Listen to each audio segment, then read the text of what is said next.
Bom dia, bom dia, bom dia. Sejam muito bem-vindas e muito bem-vindos ao Entenda Genética. Gente, eu sou a Natácia e hoje nós vamos conversar sobre ANOVA. Sim, a famigerada ANOVA que todos temem, mas tão importante para entender os nossos dados em genética de populações.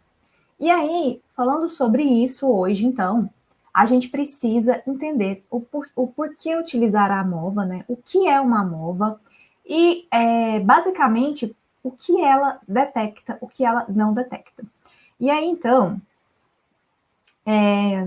para isso, eu preciso que a gente tenha em mente qual é o conceito de estrutura genética de populações. Por que, que a gente precisa entender qual é o conceito de estrutura genética de populações? Muito bem. Porque a AMOVA, ela me traz claridade nesse sentido para os meus dados. A partir da AMOVA, eu consigo também, não só a partir da AMOVA, mas a AMOVA é um dos instrumentos que nós temos para avaliar se há estrutura genética nas nossas populações. Então, por isso, hoje, uma conversa tão importante quando se trata de genética de populações, tá? E não podia ficar de fora aqui do canal. Então, vamos lá. E o que seria a estrutura genética de população? A gente tem que entender que quando eu tenho estrutura numa população ou nas populações, a gente vai ter um número de subpopulações, e aí, dentro dessas subpopulações, nós vamos ter diferentes variantes alélicas, frequências alélicas, dentro de cada uma dessas subpopulações. E aí, entre essas subpopulações, eu terei um grau de isolamento, menor ou maior. A isso a gente chama de estrutura, porque a gente vê uma forma, né, uma maneira, um padrão de organização das frequências alélicas dentro dessas subpopulações que compõem a população que eu estou estudando. Então, isso é estrutura. Aí a gente vai detectar os níveis de estrutura que eu tenho dentro dessas subpopulações. Por exemplo, será que eu tenho diferenciação entre os grupos, né? Será que eu tenho diferenciação dentro dessas populações, entre essas populações? Como é que está particionada essa variação genética dentro daquilo que eu estou avaliando? E aí, a isso nós nomeamos estrutura de população, quando a gente encontra essa diferença nas subpopulações da distribuição da frequência alélica ou das diferentes variantes, que seja o que quer que você esteja avaliando, tranquilo? Novamente, a estrutura genética de uma população é caracterizada pelo número de subpopulações dentro dela e as frequências de diferentes variantes alélicas em cada subpopulação. E essa diferença vai me mostrar o quanto as subpopulações estão isoladas ou não. Como assim, Natácia? Não entendi nada. Calma que você vai entender. Seguinte, olha esse exemplo aqui que nós temos. Aqui, a gente tem uma população enorme, e essa população tem 4 subpopulações. Cada uma dessas cores aqui, que tem dentro de cada subpopulação, é a representação de um alelo, tá bom? É a representação de um alelo. Então, eu tenho dentro dessa população o alelo verdinho, o alelo rosa e o alelo amarelo. Na outra subpopulação, eu tenho o alelo rosa, amarelo e verdinho. Na terceira e na quarta. Então, perceba que a organização das variantes genéticas nessas subpopulações, ela está homogênea. Você não vê uma diferença entre as subpopulações. Isso daqui não tem o que a gente chama de estrutura genética. Quando você olha um artigo, uma pesquisa em genética de populações, filogeografia, aí você vê que o autor escreveu lá, olha, o trabalho, nós não detectamos estruturação genética nas populações. Quer dizer que esses autores não encontraram uma disposição das variantes genéticas organizadas de maneira diferente entre essas subpopulações que ele está estudando de uma dada espécie. Sendo que nós temos graus de estruturação. Às vezes você vai ter uma estruturação muito pequena, às vezes uma estruturação muito grande e às vezes nenhuma, como é esse caso. Perceba que aqui eu não tenho nenhuma estruturação genética, Porque todas essas variantes alélicas que eu disse para vocês, que são essas cores dentro das minhas subpopulações, elas estão presentes em todas elas. O que é que eu posso interpretar daqui? Eu posso dizer que entre essas subpopulações eu tenho fluxo gênico irrestrito, quer dizer que daqui para cá e vice-versa, a gente tem troca de alelos, né? Então, isso daqui seria um estudo de populações não estruturadas. Por outro lado, quando eu tenho populações estruturadas, eu tenho, como eu disse para vocês, um nível de organização diferenciado, de disposição dessas variantes alélicas nas minhas subpopulações. Então, imagine aqui que é uma população gigantesca e eu tenho subpopulações dentro dela, numa dada espécie que eu estou estudando. Aqui tenho 4 populações. Essas 2 populações aqui, nós temos 3 variantes alélicas, a rosa, a amarela e a verde. Nessas outras 2, nós temos 3 variantes alélicas, a branca, a roxa, a azul. No entanto, nessa terceira população aqui, nós temos uma variante amarela, que provavelmente é um alelo vindo daqui, dessas populações, por algum evento migratório. Então, neste exemplo, eu tenho estruturação genética. Como assim, Natácia? Você está falando que tem estruturação genética? Olha só, entre as 4 subpopulações, a gente vê uma organização distinta das variantes alélicas. Então, aqui nessa população, por exemplo, eu não tenho o alelo branco, eu não tenho o alelo azulzinho, eu não tenho o alelo roxo. E aí, lembra que eu falei para vocês que a gente tem graus de estruturação genética? Pois é, aqui a gente pode perceber que entre essas 2 subpopulações e essas aqui, a gente tem um grau de estruturação genética muito elevado, ou seja, a organização, a disposição dessas variantes alélicas é super distinta, a gente consegue perceber uma estrutura. No entanto, se eu comparar esta população com esta outra população, a minha estruturação genética, a minha diferença entre essas populações é imensamente maior. Por outro lado, se eu comparo esta população com esta população aqui, embora elas sejam muito, muito distintas, ainda assim eu tenho uma variante alélica aqui que é compartilhada por esta outra população. Ou seja, houve algum evento aqui de fluxo gênico, algum migrante para cá. Então, essa estruturação, embora seja muito grande, ainda é menor do que quando comparado aqui, ó. Mas, quando a gente olha entre essa população aqui e essas outras populações, a gente percebe que não há estruturação entre elas, né? Por quê? Porque aqui eu não tenho uma disposição diferente da variação genética distribuídas nas minhas subpopulações. Embora esse exemplo aqui da branca com a azul e com a roxa, eu tenha uma estruturação ligeiramente muito pequenininha em virtude deste alelo que não está presente nesta população aqui. Aí aqui a gente poderia falar isolamento geográfico, distância geográfica, são várias coisas que a gente pode testar para buscar interpretar o porquê que a gente encontra a disposição da variabilidade genética da forma como ela está dentro das minhas subpopulações e entre as minhas subpopulações. Mas aí, gente, isso é assunto para... A gente vai destrinchando aqui devagarzinho. Hoje nós vamos conversar sobre a MOL. Este assunto de entender, né, por que que tem, por que que não tem imigrante, não tem imigrante, são outros programas, outras análises estatísticas que fazem, e todas são complementares umas às outras, tranquilo? Então, tá bom. Então, bom, dado que a gente compreendeu o que é uma estrutura genética de população, é importante para que você entenda, né, por que que a gente está estudando a MOVA, porque a MOVA, gente, ela vai verificar, né, ela vai verificar, a gente vai testar se há estrutura genética nas populações que nós estamos investigando. Então, por isso que eu expliquei para você o que seria uma estruturação genética nas populações. Então, novamente, a estruturação genética nas populações, ela é caracterizada pelo número de populações que dentro dela diferem entre si nas frequências alélicas ou nas variantes alélicas que existe dentro delas e entre elas. E aí a gente vai ter níveis ou graus de estruturação genética de intensidade dessa variabilidade distribuída de maneira diferente. A AMOVA é uma das ferramentas que nós temos para verificar se há estruturação genética nas nossas populações. E aí, inicialmente, essa AMOVA, análise da variância molecular, ela foi descrita por Cockerham, em 69 e 73, tá bom? E aí, depois, ele fez algumas adaptações, e a gente tem uma que a gente sempre escuta falar, AMOVA, por Ware e Cockerham, de 1984.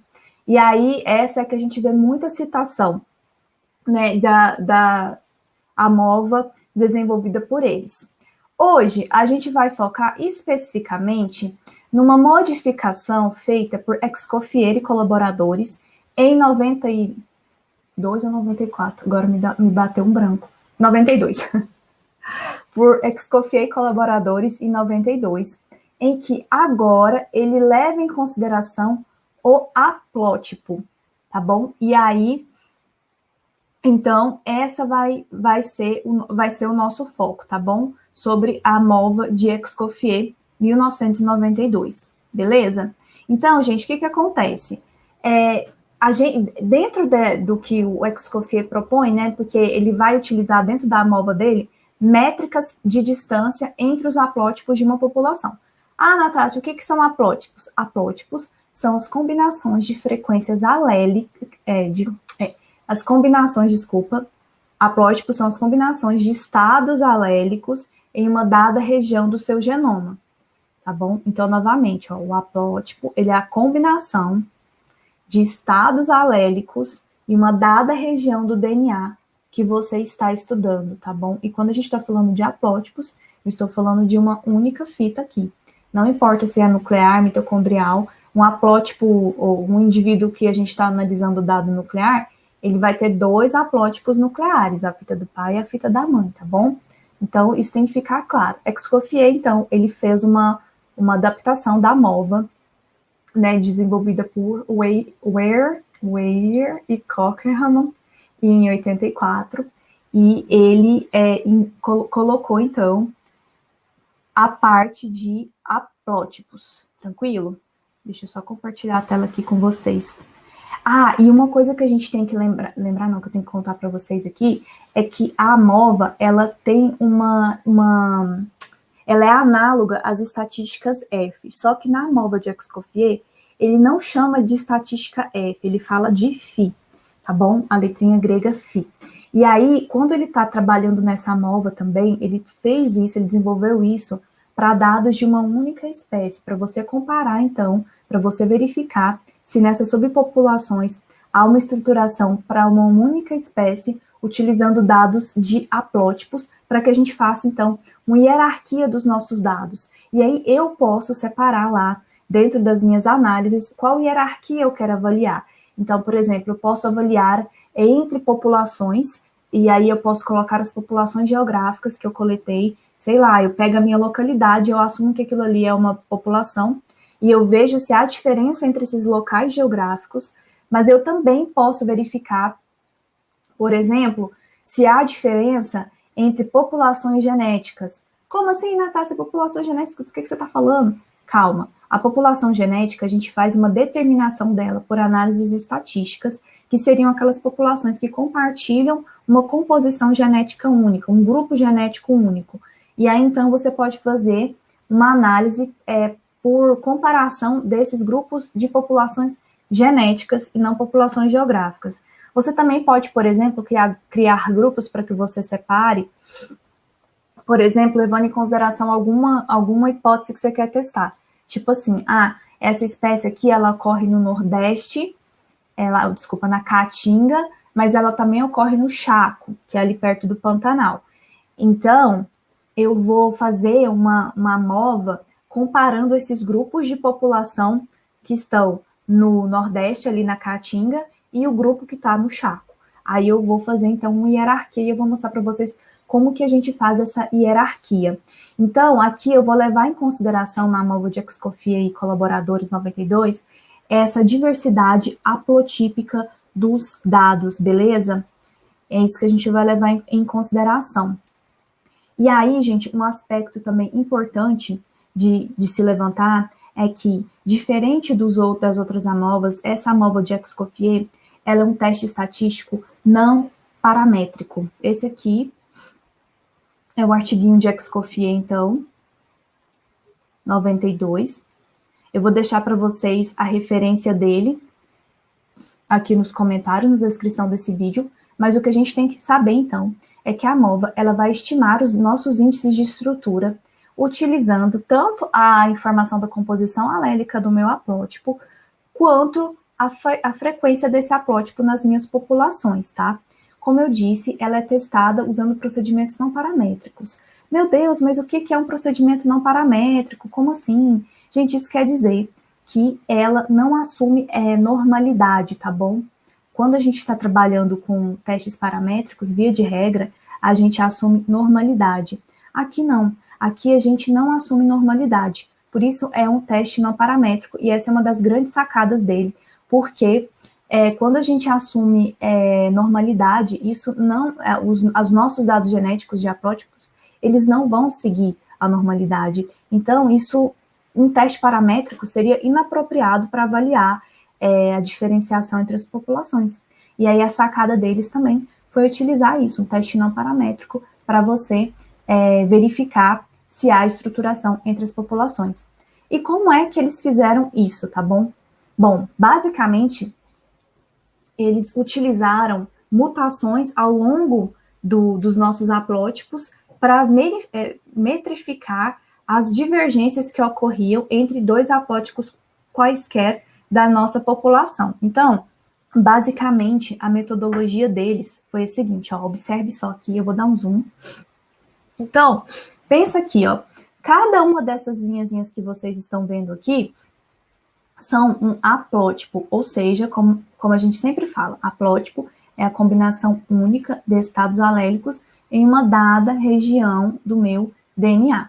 E aí, o que acontece? Então, ele coloca lá todos os haplótipos que ele tem.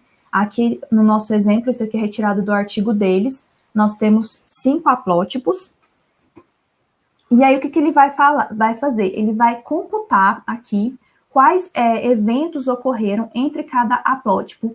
E a gente chama isso daqui, essa computação que ele pega das mutações entre os nossos haplótipos, para gerar um vetor booleano. O que é um vetor booleano? Basicamente, seria construir uma matriz de presença e ausência dos nossos dados.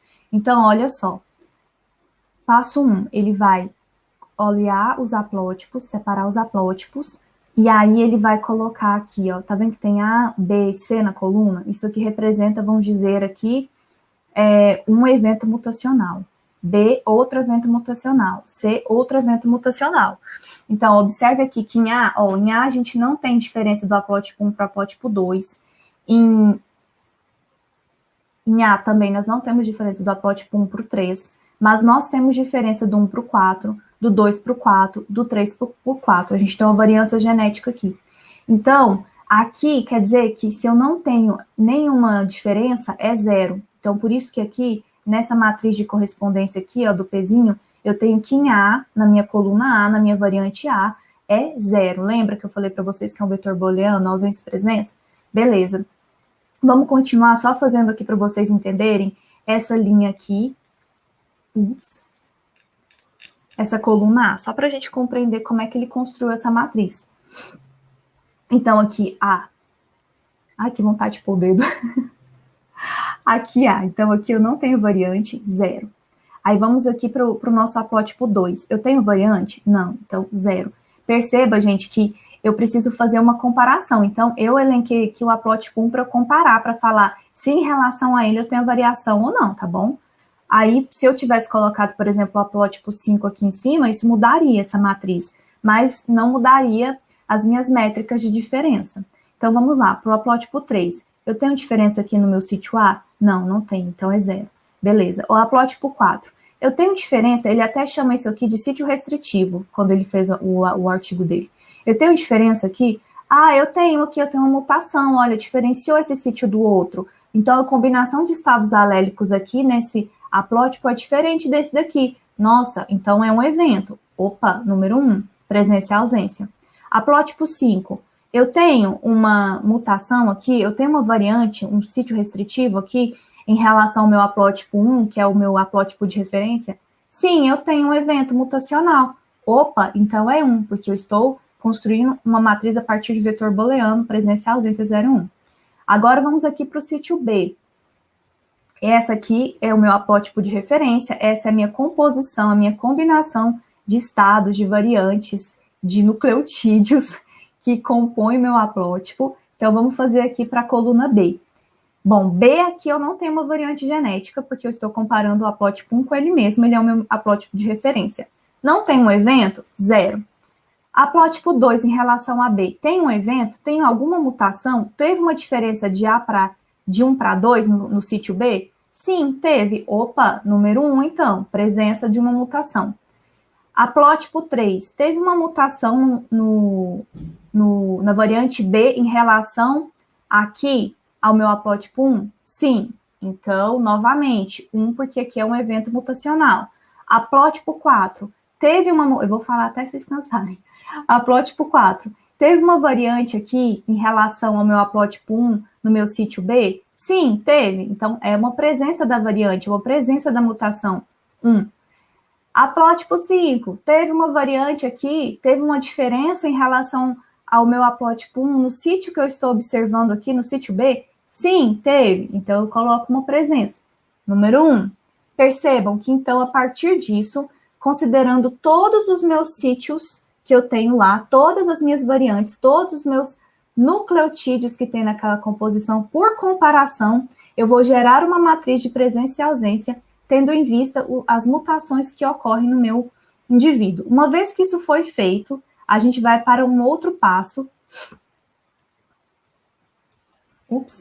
A gente vai para um outro passo, que seria construir uma árvore filogenética a partir desses passos mutacionais que foram detectados na minha matriz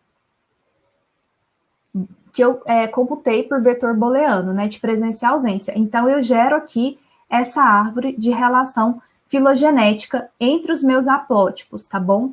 E aí, a partir dessa árvore aqui que eu gerei, eu vou conseguir ver quais são os passos evolutivos, né? Quais são os passos que envolvem um haplótipo do outro, tá bom? E aí, perceba que, por exemplo, aqui, ó, vamos considerar o haplótipo número 1. Do 1 para o 2, eu tenho um passo mutacional. Do 2 para o 4, eu tenho um passo mutacional. Do 4 para o 5, eu tenho um passo mutacional. Porém, do 2 para o 5, eu tenho 2 passos mutacionais. Do 1 para o 3, eu tenho 2 passos mutacionais. Do 3 para o 4, eu tenho 3 passos mutacionais.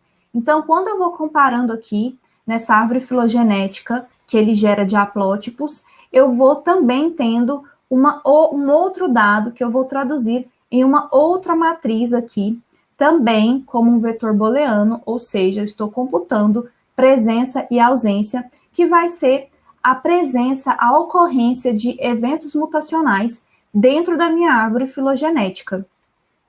Entendeu? Dado um haplótipo de referência.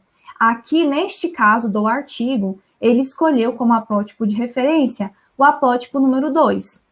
E aí, a partir disso, ele constrói, então, essa outra matriz aqui, tá bom? Que em forma de vetor booleano, da ocorrência dos passos mutacionais, dado, então, esse haplótipo 2 aqui, que é o que nós estamos comparando. Viu que não é tão complicado, gente? Assim, basicamente, o que é essa AMOVA modificada de Escoffier, então?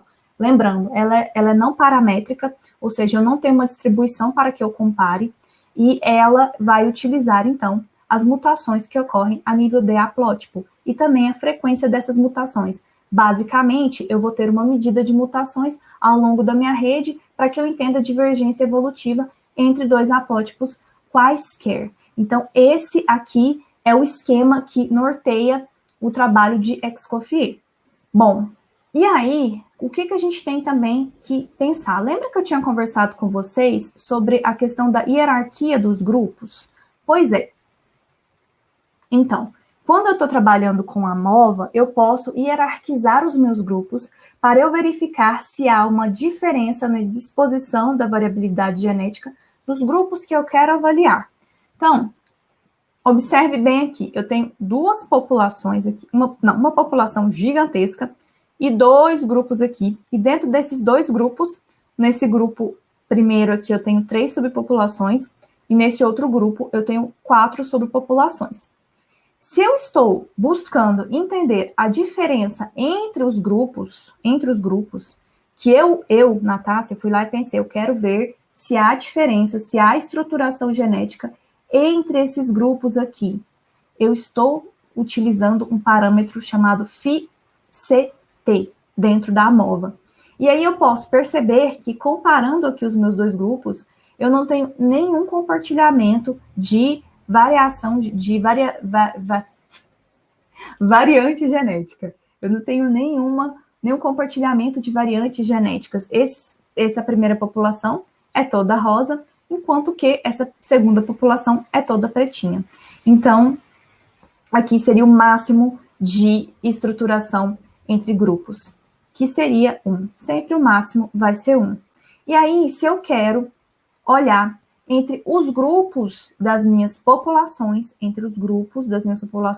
vamos pegar aqui esse primeiro grande grupo aqui. Então, entre esses grupinhos de populações aqui, entre esses 3 grupos, se eu quero avaliar isso dentro de um grupo maior, eu vou olhar o Phi-SC. E aqui eu percebo que o meu Phi-SC é 0. Por que ele é 0?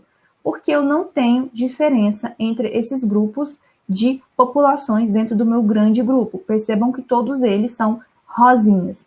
E se eu quiser fazer uma comparação entre todas as minhas populações, novamente considerando aqui, tá bom, esse primeiro exemplo aqui, o primeiro grupo. Se eu quiser olhar, comparar entre todas as minhas populações, todas essas bolinhas rosas aqui são populações, eu vou estimar a diferenciação genética populacional, que é o Phi-ST. Aqui, a gente também teria, considerando este grupo aqui, viu, gente, um Phi-ST igual a 0. Por quê? Porque eu estou tendo fluxo gênico entre todas essas populações e eu não tenho diferença entre elas. Por outro lado, se eu fosse contabilizar agora todas essas populações, ou seja, incluindo aqui esse segundo grupo, incluindo essas outras populações que temos outras variantes genéticas, a gente já não teria uma diferenciação genética ou um Phi-ST igual a 0. Por quê? Porque eu tenho diferença agora entre esses grupos de população com as minhas variantes genéticas. Perceba que esse tipo de estudo, a AMOVA, ela é análoga às estatísticas F que nós temos descritas por Wright. Elas são análogas, tá bom? É muito parecida, a questão é a forma de computar, porque uma utiliza a frequência gênica, enquanto que nós aqui utilizamos a frequência dos alelos e dos haplótipos e as mutações que ocorrem entre eles. Então, vamos olhar aqui o resultado de uma análise de variância molecular, e esses dados são dados não publicados para uma espécie de palmeira, tá bom? Para macaúba. E aí, então, o que eu quero que vocês observem aqui é esse mapa. Olha só, isso daqui é a distribuição da variabilidade genética nas minhas populações amostradas. Cada um desses pontinhos aqui foi uma população geográfica que eu mostrei, e para que eu conseguisse ter uma visualização melhor dos meus dados, eu coloquei cada uma dessas pizzas aqui, que representam uma composição genética nas populações. Então, quando eu tenho uma pizza com uma só cor, eu estou dizendo que aqui dentro só tem uma variante haplotípica, um haplótipo, uma única constituição genética. Por outro lado, se eu tenho, como por exemplo aqui nessa população 14, 2 cores, eu estou dizendo que essa população é constituída por 2 tipos de haplótipo, sendo que esse haplótipo aqui, verde, sei lá, verde musgo, ele tem uma maior frequência do que o haplótipo azul. São constituintes genéticas distintas. E aí, a partir disso, eu olho e busco entender por que é que essa variação genética está distribuída no espaço da forma como está, e vou atrás das interpretações. Mas, ó, claramente, quando eu observo aqui, se eu fosse levar em consideração só essas populações aqui do Nordeste brasileiro, que estão todos os haplótipos em azul, eu poderia dizer para vocês que aqui a gente não tem estruturação genética. Por quê? Porque todas as minhas populações, elas têm uma única constituição genética. Eu não tenho diferença de variantes genéticas distribuídas nas minhas subpopulações, então não posso falar que aqui tem estruturação genética. Por outro lado, se eu considero toda a área, se eu considero todas as minhas populações, nós claramente podemos verificar que há um padrão distinto da distribuição das variantes alélicas nas nossas subpopulações. Mas, para verificar isso, eu fiz uma análise de variância molecular no programa Arlequim. E aí, olha só como é que ele solta aqui para a gente esses resultados. Olha, até coloca aqui a referência ao Weir e Cockman, 1984, eles adaptaram em 92 e Weir em 96 para poder fazer isso daqui.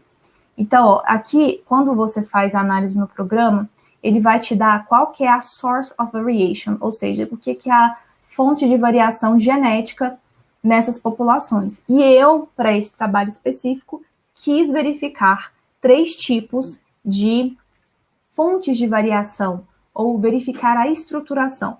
Então, eu pus entre grupos, eu coloquei entre populações dentro dos grupos, e eu coloquei dentro das minhas populações, tá bom?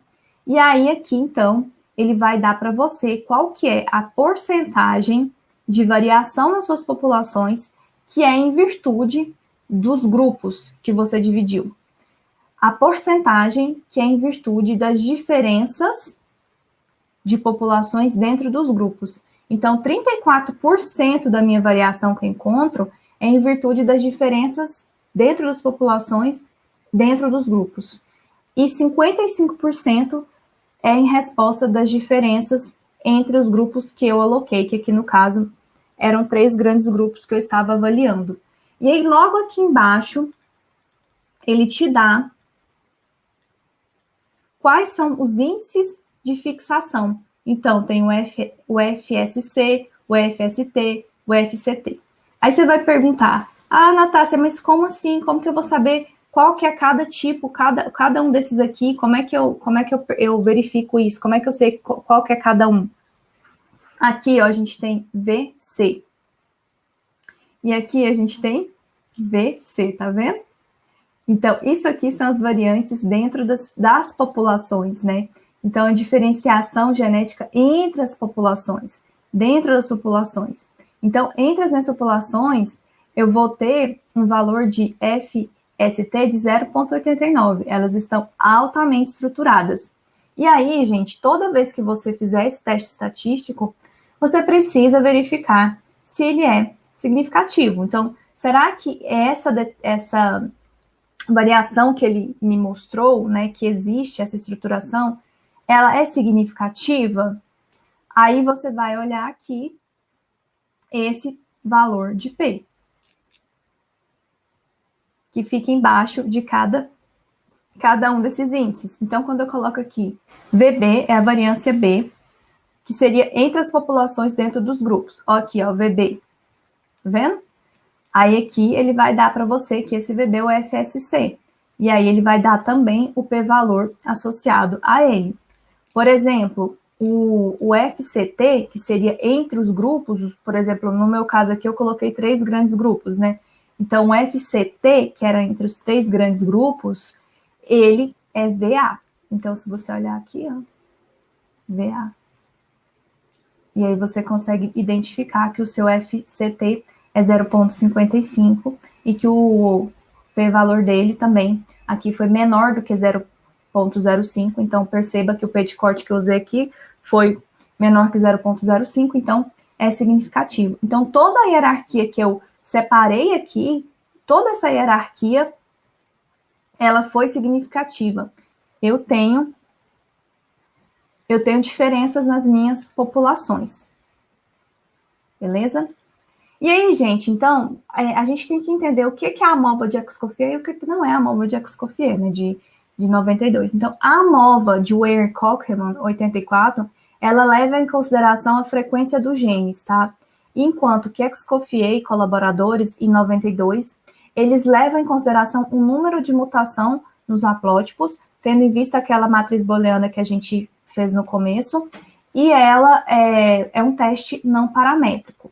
Mas aí agora, vamos mostrar para vocês como é que funciona um arquivo de entrada para fazer essa MOVA com dados de haplótipos e como que a gente observa e constrói essas análises. Esse aqui é um exemplo que eu tenho de input, tá? Para o Arlequim. Aí aqui dentro a gente tem um cabeçalho que vai falar o que é o que você tem dentro desse arquivo. Então, por exemplo, o número de samples aqui é o número de populações que você tem. No meu caso é 5. É missing data, eu coloquei uma interrogação. Então, aqui você vai especificar para o programa o que é o seu dado. E aí, aqui embaixo começa, ó. Aqui, gente, a gente tem o dado de uma população. E aqui, então, você vai colocar o nome da sua população. No meu caso aqui, o meu código é a EDF. O tamanho da minha população, eu tenho 6 indivíduos, e eu vou colocar o meu dado. Sempre que você vai colocar um dado para o programa Arlequim, você precisa começar com uma chave e fechar com uma chave para ele entender que você fechou um grupo de populações. E aí, em frente a cada um dos meus indivíduos, eu coloquei o haplótipo correspondente, ou seja, o meu sequenciamento aqui, tá vendo?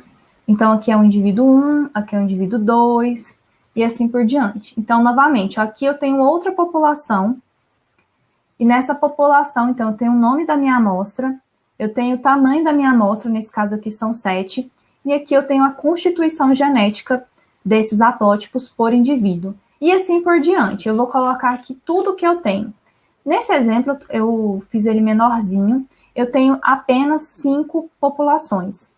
E aí, eu quero fazer uma estrutura para essa análise, mas eu vou colocar só um grupo, eu não vou fazer o FCT. O FICT, como eu havia dito, é entre grupos que eu estipulei. Eu não quero fazer essa análise hierárquica. Então, isso significa que você define a hierarquia de acordo com a pergunta que eu tanto insisto que é importante que você faça, do que você quer identificar nos seus dados. Então, neste caso, para mim, não fazia sentido fazer uma análise entre grupos. Então, eu considerei tudo como dentro de um único grupo, e o que eu vou fazer vai ser uma análise somente entre as minhas populações, para eu ver o meu FIST, que seria análogo ao FST, em termos de, para a gente ver a diferenciação genética das populações. Então, eles estão aqui, ó, dentro de um grupo, as 5 populações que eu quero avaliar. Vamos para o programa. O programa que eu vou utilizar agora chama Arlequim, também desenvolvido pelo Escoffier. A versão que eu estou usando é a 3.5.2.2. Tem várias versões, e é interessante que você teste, porque algumas, às vezes, não funcionam no computador, dá uma travadinha. E o legal é que você também consegue fazer puxar o R para ele, então, de forma tal que quando você faz as análises, ele já te gera os gráficos feitos pelo R, mas esse tem que ter o R no seu computador, tem algumas coisas que você precisa fazer. Para a aula de hoje, nós vamos simplesmente fazer uma análise da MOVA, tá? Ficou redundante falar análise de MOVA, né, gente? Mas tudo bem. Então, vamos lá. Primeiro passo, eu venho em Open Project. Então, Open Project. Eu já mostrei para vocês qual é a estrutura do meu arquivo de entrada. Então, eu vou pegar aqui, ó, exemplo Arlequim Pop. E, ó, quando você importa o seu arquivo de entrada, ele já reconhece as suas amostras. Ele já reconhece as suas populações que você já havia dito para ele. E ele também reconhece os grupos que você colocou. No meu caso, eu coloquei só um grupo e eu coloquei todas as minhas populações dentro de um único grupo. Eu não quis fazer comparação entre grupos. Eu fiz só esse grupo aqui mesmo. Ele já reconhece aqui, ó, se você olhar, está escrito ploidia. O Arlequim, ele já reconhece os seus dados, tá? Então, ele já falou aqui para mim que o que eu tenho é um dado haplotípico, eu não tenho como mudar isso daqui. E aí, quando eu vou em Settings, é aonde eu vou falar para o programa o que é que eu vou fazer. Neste caso, eu vou mexer só com a nossa AMOVA.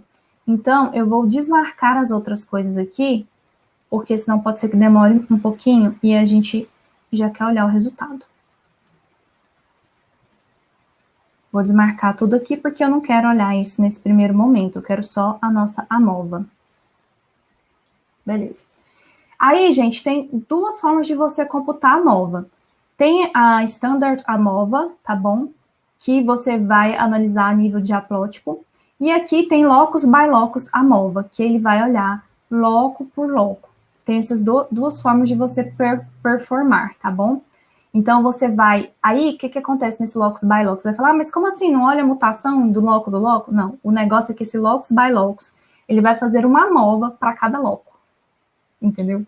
Então, assim, esse aqui vai demorar muito, porque ele vai fazer uma AMOVA para cada um dos locos. Ele não vai simplesmente computar, como eu expliquei para vocês ali, as mutações, não. Ele vai fazer uma AMOVA, ele vai performar uma AMOVA para cada loco das suas populações. Então, se tiver 1000 populações, ou 1000 populações não, 1000 indivíduos, nos 1000 indivíduos, para cada loco, ele vai performar uma AMOVA.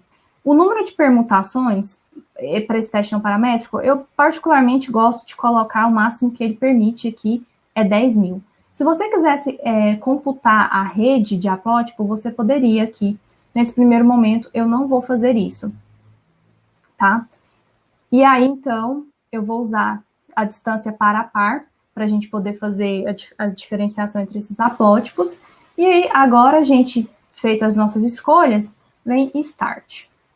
E aí ele vai começar a computar. Como a gente fez pouquinha coisa, eu suponho que a gente já tenha o nosso resultado aqui. Sim, nós já temos. Eu vou abrir. E aí, gente, toda vez que o Arlequim roda, vai gerar uma pasta para você, em que vai estar escrito exemplo, e lá dentro vai ter todo o seu resultado. Uma coisa também que eu gostaria de falar para vocês é usar esse programa dentro do C, tá bom? E também não fica colocando na área de trabalho igual eu fiz, não. Eu fiz aqui só para dar exemplo, às vezes dá ruim, eu já tinha testado antes, e você fica sem entender o que está acontecendo.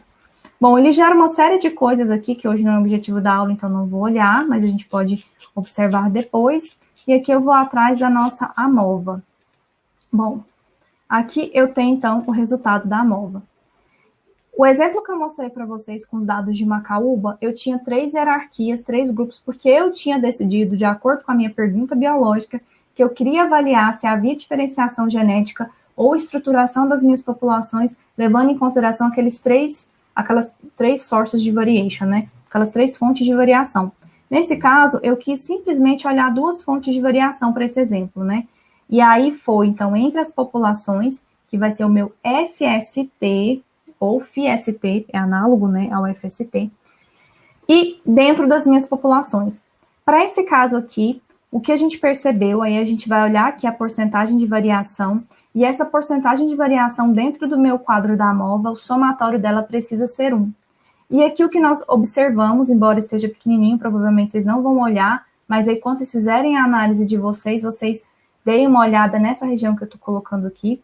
Essa primeira aqui vai me dar, então, a fonte de variação para a partição que eu coloquei, que foi entre populações. E aqui eu encontrei uma porcentagem de 84% de variação que existe nos meus dados em virtude das diferenças da forma como as variantes genéticas estão disponibilizadas, vamos dizer assim, dentro das minhas subpopulações. E aí, então, novamente, eu preciso ver aqui qual é o meu p-valor desse índice de fixação do meu FST, que foi 0,84. Ou seja, altamente diferenciado, porque a gente olha isso de 0 a 1. Aí muita gente fica, mas o que é para mim? Qual que é o parâmetro para mim? É 0, tá, não é diferenciado, mas e 0,3 é diferenciado? Olha, isso é também um assunto muito delicado, porque a gente tem que olhar muito a ecologia da espécie que você está trabalhando. Por exemplo, é uma espécie que ela tem endocruzamento, então, se você tem endocruzamento, você já espera que a diversidade genética seja menor, né? Então, aí, de repente, se esse endocruzamento que ocorre lá já ficou por muito tempo, essas populações estão altamente homogeneizadas, como funciona? Porque a gente só vai conseguir interpretar adequadamente esse FST se a gente conseguir olhar para a ecologia da nossa espécie e ver o que faz sentido, sabe? De acordo com o que a gente tem de cenário. Uma coisa legal é dar uma olhada nos trabalhos que que analisaram a MOVA, mas com organismos próximos aos seus, com os hábitos de vida próximo, com a ecologia próxima, porque aí assim você consegue ter insights e verificar se aquele FST é alto ou baixo. Mas via de regra, isso daí é o seguinte, um FST igual a 0, não tem estruturação. Um FST igual a 1, quase que você pode dizer que você tem espécies distintas, né? Porque é assim, altamente diferenciado. E aí, gente, uma coisa que a gente tem que levar em consideração é que algumas vezes nós temos valores de FST, não importa, nós temos valores muito elevados simplesmente porque a gente tem algumas populações que podem estar puxando, entre aspas, essa variação e enviesando as nossas análises. Como assim, Natácia? Por exemplo, se você tem populações bem distintas, né? Bem distintas e... Peraí que eu vou mostrar aqui. Por exemplo, olha aqui, a gente tem aqui populações muito parecidas, na verdade iguais, não é? Aí, se eu fizer uma AMOVA, e aí vamos considerar só essa parte aqui, ó, só essa parte aqui do Nordeste, em que eu tenho as variantes cinza, branca e azuis. Se eu fizer com essas populações aqui, muito provavelmente eu vou ter um FST relativamente alto. Por quê? Porque essas variações aqui vão puxar essa diferença, mas a maior parte das populações são parecidas entre si. Então, quando a gente faz a AMOVA, a gente está considerando esse balaio de hierarquia. E é interessante que a gente veja se esses valores de AMOVA, porventura, estão elevados em virtude da diferenciação entre as populações. Aí entra um outro aspecto que a gente tem que computar, que seria a diferenciação entre as populações. Então, eu vou ver se tem diferença entre a população 28 aqui e a população 39, entre a população 28 a 34, entre a 28 a 36, entre a 28 e a 15, que provavelmente vai ser um FST super elevado, porque não há nenhum compartilhamento da variante branca aqui com a variante azul dentro dessas populações 28 e 15. Você não tem uma porcentagem, né? Então, muito provavelmente aqui vai ser um FST altíssimo. E aí, isso pode levar a um FST, um FIST, um FICT alto na sua AMOVA, porque algumas populações são extremamente diferentes de outras. E aí, quando você vai computar as diferenças entre os haplótipos, você vai ter um valor alto que, na verdade, é devido a algumas populações. Isso também já te dá pistas para a interpretação dos seus dados, né? Então, sempre cuide de olhar o FST par a par nas suas análises. E, por fim, vamos fazer aqui uma outra análise, considerando agora um grupo maior de populações. E eu não vou mostrar novamente aqui a estrutura do input, porque eu já mostrei para vocês como funciona. Mas aqui, ó, quando eu importei, então, o meu arquivo de entrada dentro do programa Arlequim, eu vim em File, Open Project, importei. Ele vai mostrar quais são as populações que eu tenho em cada um desses ícones aqui do planeta, ele vai colocar. São muitas. E aqui, neste caso, eu quis avaliar se havia diferenciação entre grupos, especificamente entre 3 grupos. Ah, por que você quis colocar entre 3 grupos? Porque, para mim, a questão biológica fazia sentido que eu avaliasse a diferença entre 3 grupos. Eu queria avaliar se tinha diferença entre populações que estavam localizadas no Pantanal, populações que estavam localizadas na Caatinga e populações que estavam localizadas no Cerrado. Então, eu queria ver se tinha um efeito da estruturação genética em virtude... Não, eu queria ver se os biomas, eles seriam ou poderiam levar a uma estruturação genética nas minhas populações, se a gente via uma distribuição das variantes genéticas associadas aos biomas.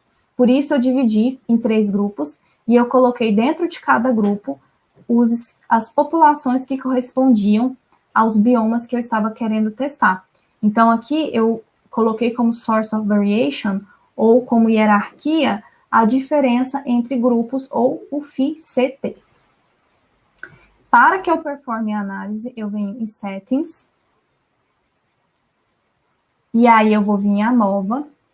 Novamente, posso clicar em Standard AMOVA, que ele vai computar a diferença entre os haplótipos normal, como a AMOVA desenvolvida por Escoffier, e essa aqui é uma modificação em que o programa vai fazer uma AMOVA independente para cada loco de cada região do seu DNA. Então, isso daqui é um pouco mais demorado, então eu vou desmarcar, porque esse input nosso é muito grande, e aí imagina só, de computar uma AMOVA independente para cada um dos locos.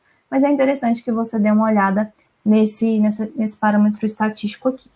Eu gosto de colocar 10.000 permutações, que é o máximo que o programa permite. Se você quiser computar aqui uma rede de mínimo spanning, uma network entre os haplótipos, você pode também, para você ver a relação entre esses haplótipos. Eu não vou fazer isso, porque também vai demorar um pouco, e a gente quer só analisar aqui a nossa AMOVA, e eu vou escolher, então, o método de computar a distância entre os haplótipos, que vai ser a diferenciação par a par. Se eu quisesse colocar aqui esse resultado da matriz, né, de diferenciação par a par, seria só marcar esse box. Vou desmarcar essas outras estatísticas, porque no primeiro momento nós não vamos utilizar. Deixa isso aqui. Beleza, então, Start. Ok. Aí, o programa solta, então, o resultado em uma pasta que tem o mesmo nome do arquivo que você criou. Ele vai gerar a mesma pasta. E dentro dessa pasta, você vai olhar um arquivo XML. Dentro desse arquivo XML é que você vai encontrar os seus resultados, como eu mostrei para vocês lá. A gente vai ter, então, o resultado da AMOVA com os valores de FST par a par, com os valores de source of variation e também os p-valores.